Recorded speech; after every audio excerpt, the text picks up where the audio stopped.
During Donald Trump's campaign, we saw many rallies where people in the audience would chant, "Lock her up."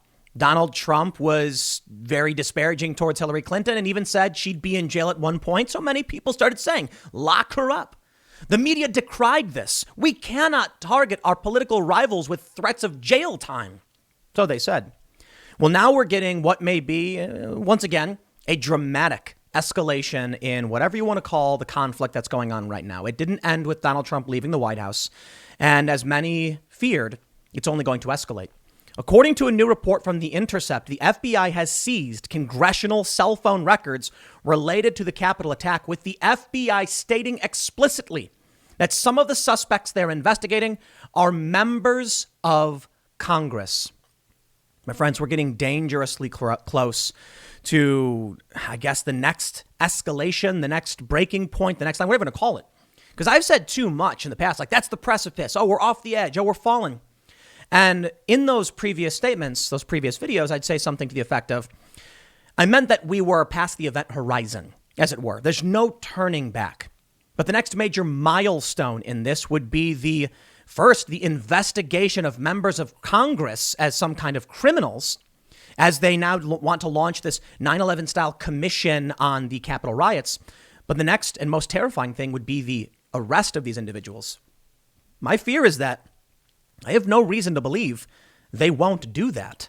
I mean, they very well may. It's getting to that point. The Democrats are acting as though what happened on the 6th is akin to 9/11. And don't take my word for it. We have even The Independent, a typically left-wing publication, stating that January 6th now stands alongside 9/11 as an act of war against American democracy. But this article is actually critical of how the media is covering this. The escalation is getting to the point where they're going after members of Congress. They're trying to remove them. Listen, when we started with them wanting to, say, remove Marjorie Taylor Greene and then Lauren Boebert, that's worrying. The demonization of political representatives, the removal of their positions on committees. The point that we could get to in that regard is that people in certain states and jurisdictions would feel like they have no representation. That's worrying. But what if they outright arrest these people? Now, don't get me wrong. If people commit crimes, they have to be held accountable. Regardless of whether or not these people did commit crimes, though, we have to recognize the bigger picture here. There's tribalism at play. The right will not agree with the assessment from these leftists who are targeting conservatives or Republicans with jail time. The left is going to say they're criminals, arrest them. The right is going to say this is fabricated, this is ridiculous, these are lies. And we can see how The Intercept actually tries manipulating this information. After they mention the FBI saying these members of Congress are suspects, they say Capitol Police are reportedly investigating whether lawmakers helped rioters gain access to the Capitol, as several Democrats alleged they did. The Republican officials deny this. That's a lie. I'll prove it to you and I'll show you, because they actually link to the real story and the context is dramatically different. But the reason I show this here in the intro is just to point out the left and the right will not agree on what the data reveals. And if the federal government, the executive branch under Joe Biden, takes direct action to imprison Republicans, I'm worried about where we're headed. I wonder at what point you decide not to, stick around, to get away from these cities. I don't know. But if they start arresting, I mean, listen, I got to stop there. They're criminally investigating members of Congress. That's scary enough. Again, it could be scary because members of Congress actually engaged in this behavior, or it could be scary because the Democrats, now with political power, are going to destroy their political enemies, much in the same way they criticized Trump for even alluding to. In this article from The Independent I bring up, they mention that the media is essentially fabricating everything that happened. They're hyping it up. It's war propaganda. So what do you think happens next with all of these National Guard troops around the Capitol? I think things get particularly worrying.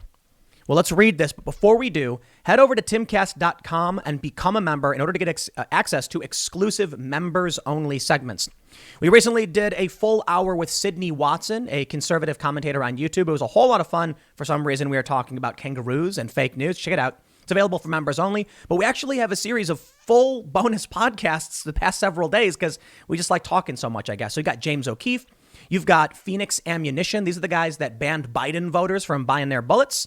Check this stuff out at timcast.com. But more importantly, becoming a member helps protect the work I do and the Timcast IRL show. In the event that we get banned, we will have this content up on this website. And as they start going after more and more people, things are getting scary, my friends. I don't know how else to describe this, but I'm behind the scenes, the conversations that are occurring, they're scary. Make sure you like, share, subscribe, hit the notification bell. Let me read for you this story from The Intercept so you understand what's going on. And then I'll show you how they're manipulating the information to make it seem like Republicans are worse than they really are. And then I'll show you the article from The Independent, which basically says the same thing. From The Intercept, FBI seized congressional cell phone records related to Capitol attack. They say, using special emergency powers and other measures, the FBI has collected reams of private cell phone data and communications that go beyond the videos that rioters shared widely on social media, according to two sources with knowledge of the collection effort. In the hours and days after the Capitol riot, the FBI relied in some cases on emergency orders that do not require court authorization in order to quickly secure actual communications from people who were identified at the crime scene. Investigators have also relied on data dumps from cell phone towers in the area to provide a map of who was there, allowing them to trace call records but not content from the phone. They say the cell phone data includes many records from the members of Congress and staff members who were at the Capitol that day to certify President Joe Biden's election victory. The FBI is, quote, searching cell towers and phones pinging off cell sites in the area to determine visitors to the Capitol. A recently retired senior FBI official told The Intercept. Let me just pause right there and say, that's a violation of people's Fourth Amendment rights. That is members of Congress who have nothing to do with this. And you want to argue some of them did? No, I'm saying regular old members of Congress, their data is now being collected by the executive branch. That's creepy enough. They go on to say the data is also being used to map links between suspects, which include members of Congress, they said. There it is. The FBI has told The Intercept, if you trust The Intercept, that they are trying to map links between suspects, which includes members of Congress. Trust me, they're not going after Democrats on this one. This is freaky stuff. Now, as for that quote where they said Capitol Police are reportedly investigating whether lawmakers helped rioters gain access to the Capitol, as several Democrats have alleged they did, let me show you the actual story is. The New York Times reported police investigating whether lawmakers gave rioters tour of Capitol before siege. Well, we can't read it because, I don't have the New York Times account pulled up. What they're basically saying in the New York Times is some people may have gotten a tour of the building. That does not mean that the Republicans helped them enter the Capitol. You see what they're saying? Capitol Police are reportedly investigating whether lawmakers helped rioters gain access to the Capitol. They are trying to manipulate you. This is insane. They want you to think that Republicans held the door open. There may have been some tours the day before the riot, not the day of. But you see how they manipulate. This is the story from The Independent. U.S. media reports of the invasion of the Capitol have contributed to the spread of hatred and fear. The decline of journalism in America is made clear by the reporting of the attack. Did you know that Officer Sicknick, the man who lost his life, they initially said that it was because he was hit over the head at the riots. That's not true. The man's own mother came out and said, no, he wasn't. It was an unrelated stroke. Why push the lies? The media and the Democrats and their allies are waging a war. I'm sorry, man. This is just reality. Republicans are sitting back doing, for the most part, nothing. But the Democrats, their media allies, they're pushing these narratives and these lies. You've got The Independent calling them out. The FBI is collecting cell phone data and saying that members of Congress are suspects in this case. Pray it does not escalate further. In this article, Patrick Cockburn says, the invasion of the Capitol on 6th of January now stands alongside 9/11 as an act of war against American democracy.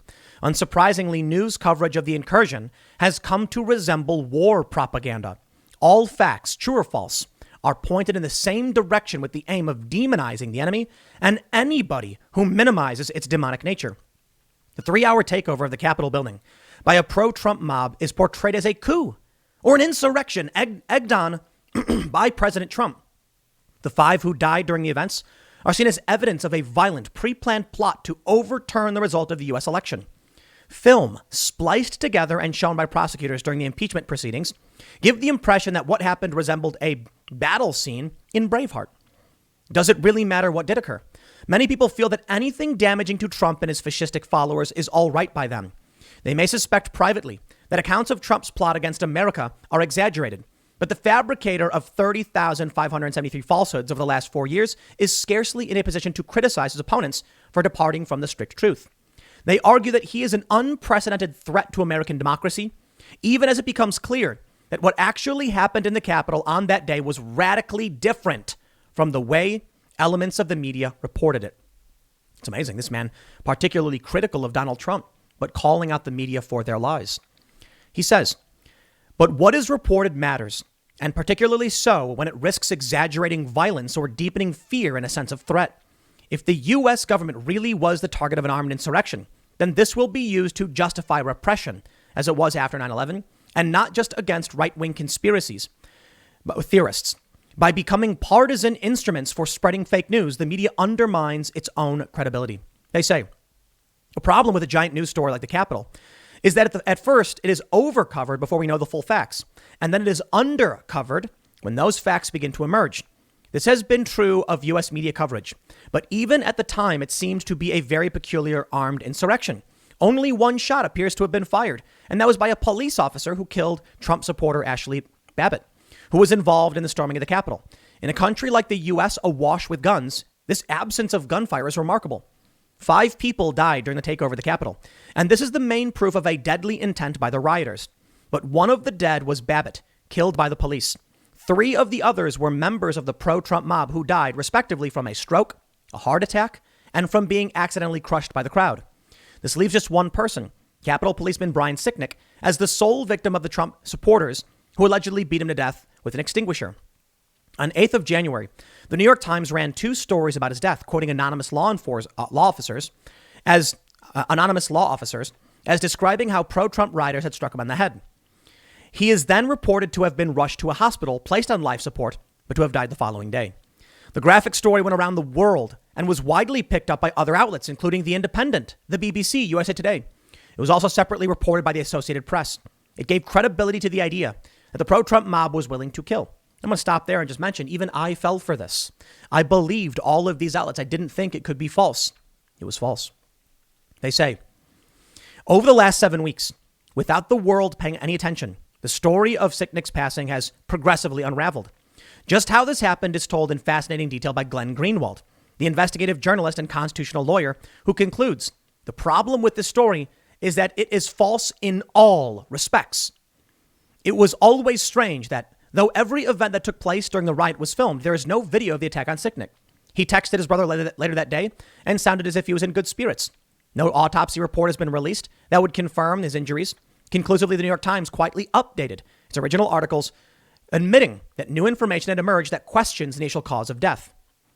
Since these officials were the only source for the original story, this, though readers might not guess it, amounts to an admission that it is untrue. And we have the update. PolitiFact states, on February 22nd, the Daily Mail reported that Gladys Sicknick, the officer's mother, had denied that Brian was struck in the head. He wasn't, quote, he wasn't hit on the head, no.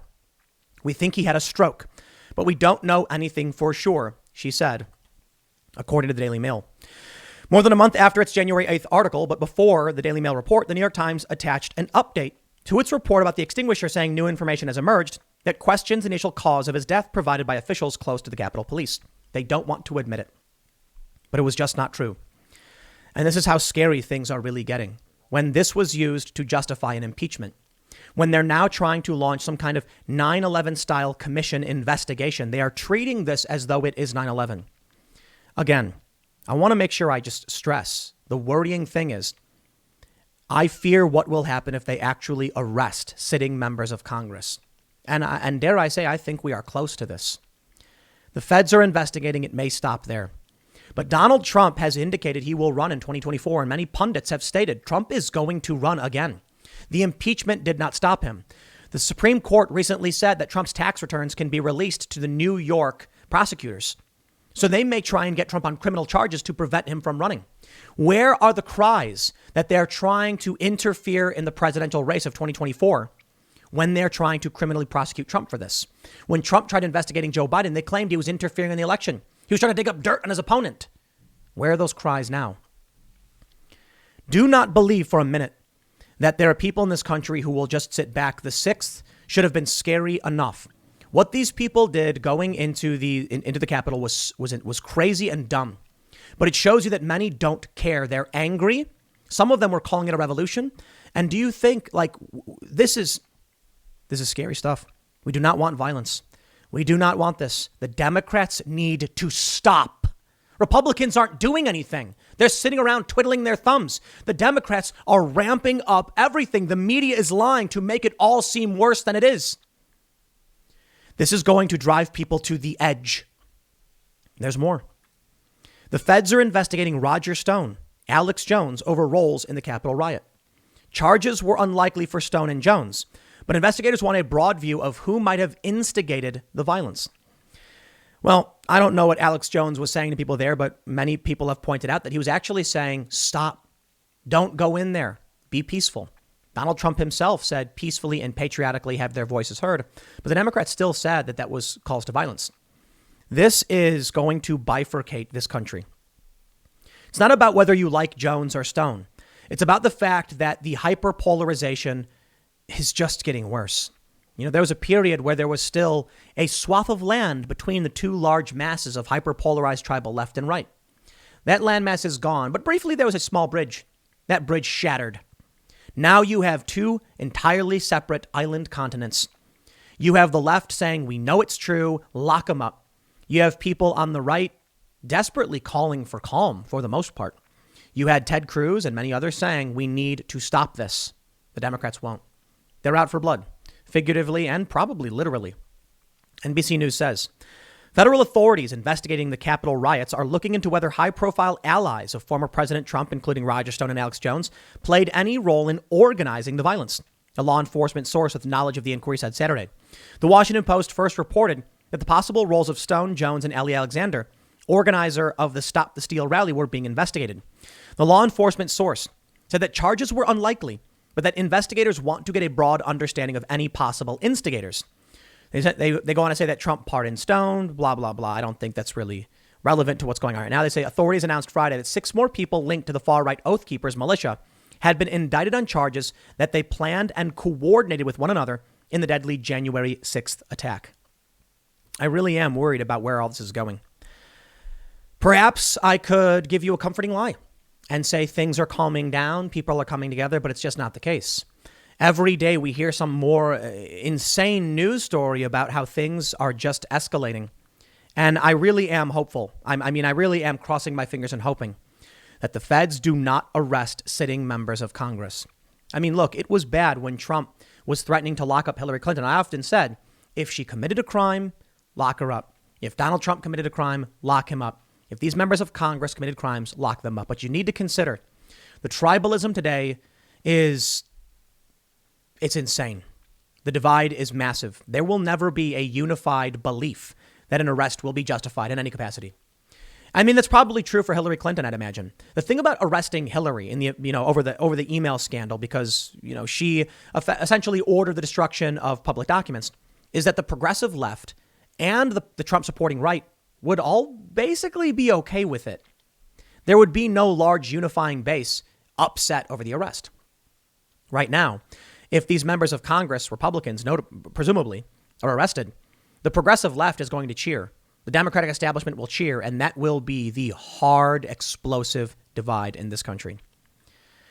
Byron York says, all the witnesses at the Senate Capitol riot hearing say they expected January 6th demonstration to be similar to MAGA events in November, December.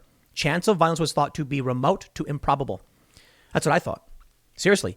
On that day, on the 6th at 1 p.m., I put out a video saying nothing's happening. Everyone's going to go home. It's over. Literally. Just 10 minutes before they actually breached the first barricade. I'm sorry. Just a few minutes after they breached the barricade, because I record about an hour before publishing.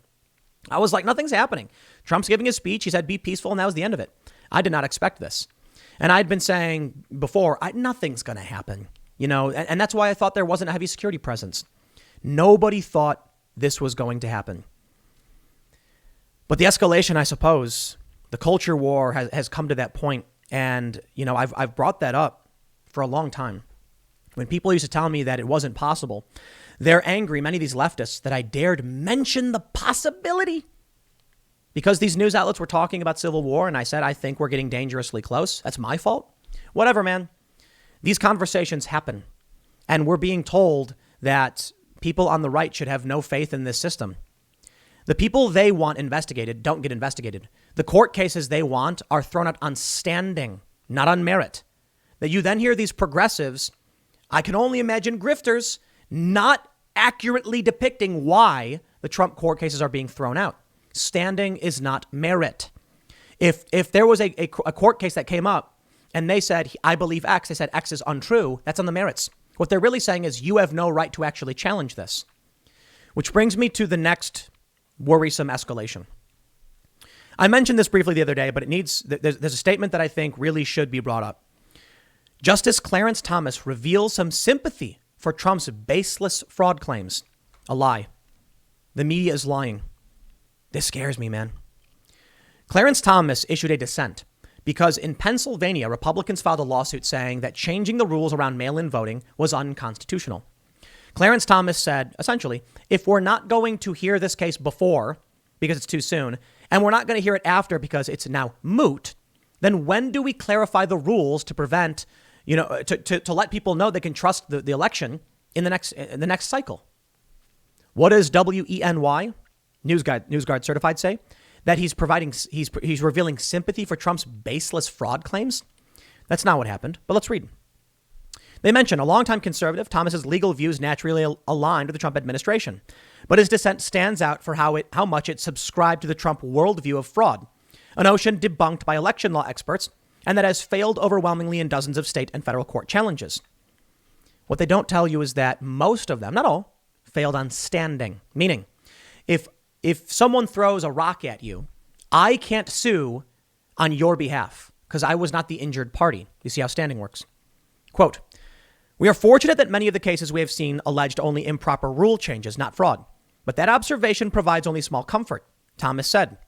An election free from strong evidence of systemic fraud is not alone sufficient for election confidence. He's correct. He says, the decision to leave election law hidden beneath a shroud of doubt is baffling. By doing nothing, we invite further confusion and erosion of voter confidence. Our fellow citizens deserve better and expect more of us. The 2020 election, occurring in the midst of a pandemic, increased mail-in voting and then led to a raft of lawsuits ending with no proof of fraud, let alone widespread cheating that could have flipped an election result. Full stop. There is evidence of potential fraud. And the reason I say that is because if these cases aren't adjudicated, then I can't confirm as a legitimate journalist with ethics, whether they're true or not. Crowder recently did a segment on his show where he showed people who worked with him going to addresses in Nevada. Many of these addresses were not real. One was really interesting. An individual's address had apartment number 409. And when they showed up to the address, it was an empty parking lot. One comedian said, it was Crowder. He said, where's apartments 1 through 408? It's an interesting question. These questions never got answers. And I bring this up because if people feel like there's no confidence in the system, if the Supreme Court won't even hear an argument, and many of these courts threw them out not on the merits, then people will feel like there is no opportunity for a redress of grievances. And what happens then? Desperate people do crazy things, man. We are watching right now Joe Biden, as president, do things that a lot of people don't like. The Democrats are ragging on him, Republicans are ragging on him, and there are many angry Trump supporters, maybe 75 million. Now, how many of them are actually angry enough to go crazy? Probably a decent amount, and that's worrying. If they're telling us that you have legitimate instances that need to be investigated, but they won't do it. If they're saying that before an election, it's too soon, during an election, you have no standing, and after an election, it's moot. There's no opportunity by which we can actually say, hey, we want answers. I hope for a peaceful resolution to this. And I hope that the legal system actually addresses this, but it seems like that won't be the case. So let me read specifically about what Clarence Thomas said about the Constitution. He goes on to say, because the federal Constitution, not state constitutions, gives state legislatures authority to regulate federal elections, petitioners presented a strong argument that the Pennsylvania Supreme Court's decision violated the Constitution by overriding the clearly expressed intent of the legislature. They go on to say Thomas observed that the state's court's decision involved too few ballots to affect the outcome of any federal election. Quote, but that may not be the case in the future, he said, reinforcing his larger point regarding election integrity. Quote, an election system lacks clear rules when, as here, different officials dispute who has authority to set or change those rules. This kind of dispute brews confusion because voters may not know which rules to follow. Even worse, competing candidates might each declare victory under a different set of rules. They go on to say Pennsylvania state election officials enforced the state court deadline and, under a prior court order, segregated the late arriving ballots, of which there were only about 10,000. Quote, if state officials have the authority they have claimed, we need to make it clear. If not, we need to put an end to this practice now before the consequences become catastrophic. They didn't. The Supreme Court has abdicated, or probably a better word, has absolved themselves of any responsibility of what the court is actually supposed to do. They wouldn't take up the Texas court case. Thomas and Alito said they have to. It's original jurisdiction. The states are suing. The Supreme Court, while it's an appellate court, in this instance, needs to take the case. How else do you resolve state disputes between states? They didn't do it. The Supreme Court needed to hear before, during, or after this case. There was a lower court that agreed. They refused to do it. What you need to understand in this, what the many on the left will ignore, this is not them saying your argument is incorrect. This is the Supreme Court saying, under these circumstances, we will not even bother listening to what you have to say. If people were told, here's why you're wrong, and we'll lay it out, you've lost. Well, that would probably make a lot of people simmer down a little bit. Instead, it's almost like they're just laughing in your face saying, we will not take our responsibility seriously. If the Supreme Court won't, then why would people have confidence in what the Supreme Court is saying? Because they're supposed to be doing this. What you need to understand about Pennsylvania, and I know I said this, but let me get into the nitty gritty. If someone goes to the court and says, here's my argument, the court says your argument is wrong, that's legit. That's not what happened. And now, when it comes to standing, they argued first, when it comes to these court cases, when these lawsuits were presented, the courts were like, no, it's too soon. There's no injury. You're arguing mail-in voting is causing these problems and is unconstitutional, but there is no one injured by this policy change. Therefore, we will not hear this.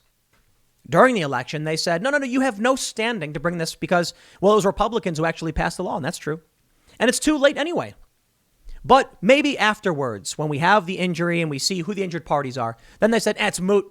Trump's not going to be president anyway. So where do we go from here? Hopefully, things simmer down. But as I often bring up, why would they? Why? They're investigating Alex Jones. They're investigating Roger Stone. Charges are unlikely, they say. But why? Why are they going this far? They didn't do it during the Trump administration. The establishment is seeking to protect itself. And the populist wave is unstable but powerful.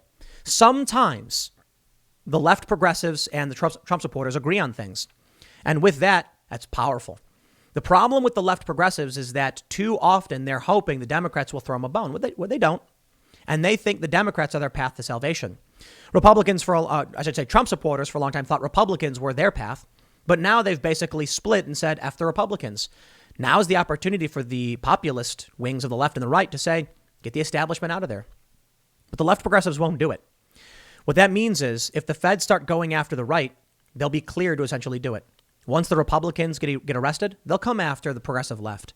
They've already talked about over the past several years how to get rid of Ocasio-Cortez, either by redistricting or running a primary against her. Right now, I think the only reason they're not going after the progressives hardcore, like they have banned many YouTube progressives, but the reason they're not going to go after the left the same way they're right, the reason why they're not targeting Antifa is because they're using them. For them, it's a united front. Republicans won't defend Trump supporters. They'll defend the Democrats. And the progressives who are lining up behind the Democrats are creating an opportunity to shut down the populist right. The progressives on the left say, good, they're fascists. What do you think happens when the populist right is crushed and removed? Who do you think the Republicans and Democrats will target next? That's right, the progressive left. They're basically digging their own graves by refusing to stand up for individual liberties and demanding legitimate review and justice. Well, Nothing you can do, I suppose. Jacobin magazine, socialists, made this point about free speech, and good on them. They said, if you allow big tech platforms and politicians to remove speech that falls outside the mainstream, eventually you will be outside the mainstream and they will come for you next. They said of this leftist magazine, we must resist the urge and fight back against big tech censorship. But too many leftists just don't get it. And so I fear that they're just chipping away, and sooner or later, the whole thing's going to come crumbling down. But I guess we'll just see. I'll leave it there. Next segment's coming up at 8 p.m. over at youtube.com/TimcastIRL live tonight. We'll talk more about this stuff. It should get interesting. So thanks for hanging out, and I will see you all then.